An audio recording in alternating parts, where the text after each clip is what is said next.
Hello students, welcome to the class of English literature.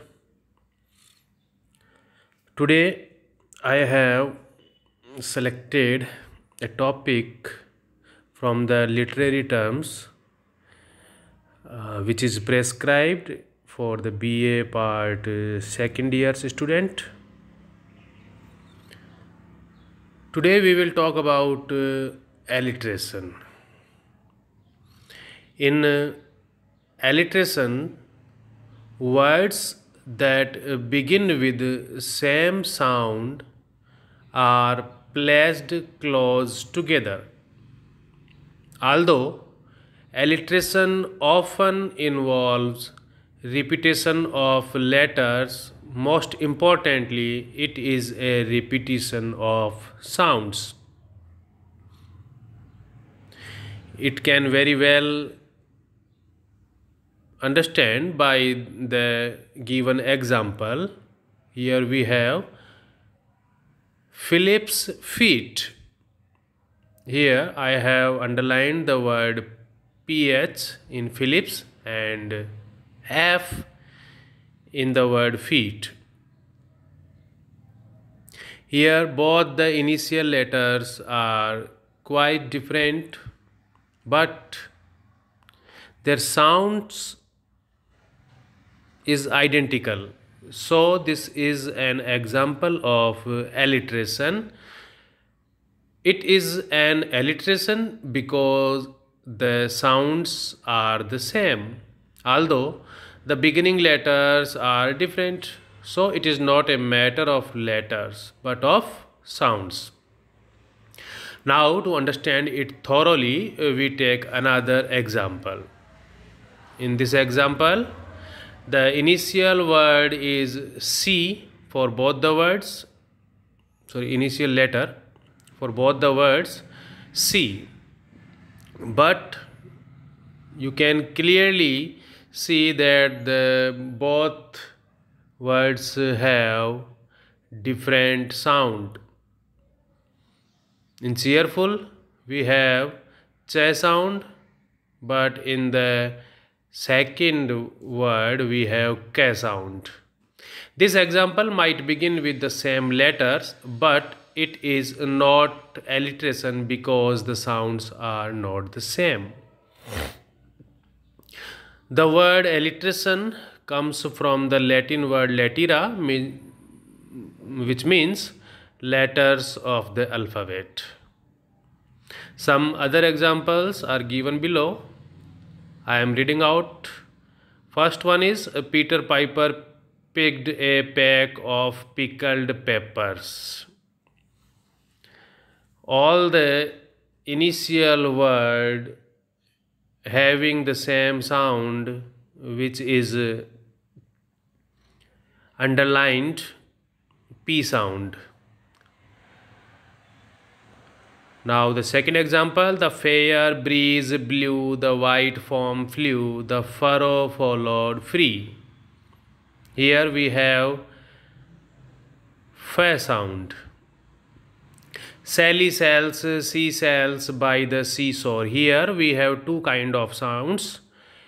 In the word Sally, sells, sea, and the last one C. Both all the words have same sound, but say sound.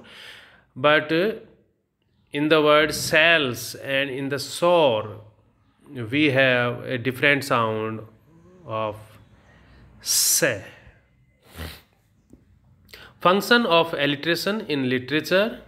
First one is it creates a musical effect in the text that enhances the pleasure of reading. Second is it gives flow and beauty to a piece of writing. And the third one or the last one is it is used to emphasize something important. Now there are two related terms. First one is assonance. Like alliteration, assonance involves the repetition of certain sounds where alliteration is a repetition of a consonant sound at the beginning of words. Assonance is repetition of vowel sounds within words. Example: we will wait till May when the shade blocks the sun's rays. Where alliteration is easy to recognize, assonance is not so clear. The word wait, may, shade, and raise, these words share an a vowel sound.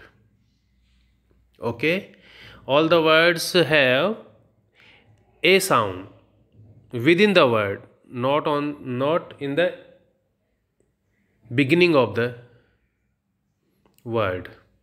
So it is an example of assonance. Second one is consonance. Like alliteration, consonance involves the repetition of sounds. Unlike alliteration, it only uses consonant but anywhere within words. Meanwhile, alliteration repeats both consonant or vowel sounds but only at the beginning of words. Example: the lock stuck quickly, so Mark called a locksmith. Here we can clearly see that in the word lock, stuck, quickly, Mark, called, and locksmith, the underlined letters are CK. In the lock, stuck, we have CK. In quickly, we have CK. In Mark, we have K. In the word called, we have C. And the locksmith, we have CK. All the sounds are within words and they are consonant sounds, so they are called consonants. If this sound were at the place of in the place of beginning of the word, then it was considered as alliteration. But here the sound is at the end of the word or within the word, so it is consonance. Thanks.